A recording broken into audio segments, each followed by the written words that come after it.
Hey, welcome to the WyzGuy Radio Minute, Episode 3, Creating an Emotional Response Through Intention. Throughout the years working at Disney as a glass artist, a common question I get asked is, what are some of the favorite items that I get to create?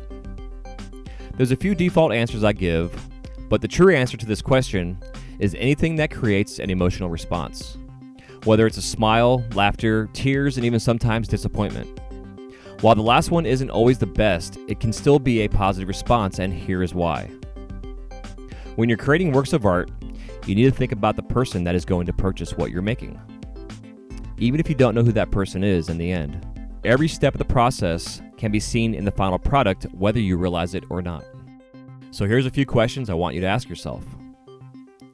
If a stranger with zero art knowledge gets to hold and admire an item you made, will they be able to tell that it was well crafted? Will they think an amateur or maybe a new glass artist made it? Will they immediately be able to tell that heart and soul was put into this work? Will they see and understand the imperfections were intentional or maybe due to oversight from a lazy artist? When creating your work, I would like to suggest that you put effort into every step of the process as if you're being watched by some of the most prominent glass artists and collectors in the industry. Don't put pressure on yourself per se, but treat everything you make with intention.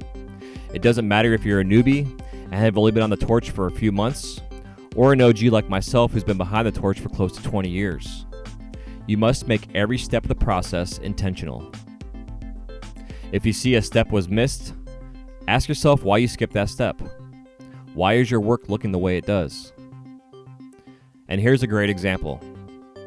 If you receive an order for 10 3-inch wrap and rake spoons, and the customer expects each one to look the same minus the color variation, are you going to just make 10 and then hand them off? Or are you going to make 15 of them and then pull out the 10 that look the closest to each other? Say you make 20 spoons and none of them look alike. You need to ask yourself why they don't match. Are you using a formula when creating a pattern? Have you broken down the process step by step before even turning the torch on? A customer has a certain expectation, and an emotional response will be the first reaction you receive from them. Pay close attention to your process and be intentional. Show your integrity as a maker through the process, not the final piece, but the actual process. Start off with a plan, make sure your glass is clean and your bench is organized. Write down what materials will be used for the said item that you're going to make and truly be intentional. Every step counts, and if there's a step of the process that you struggle with, then just practice that step.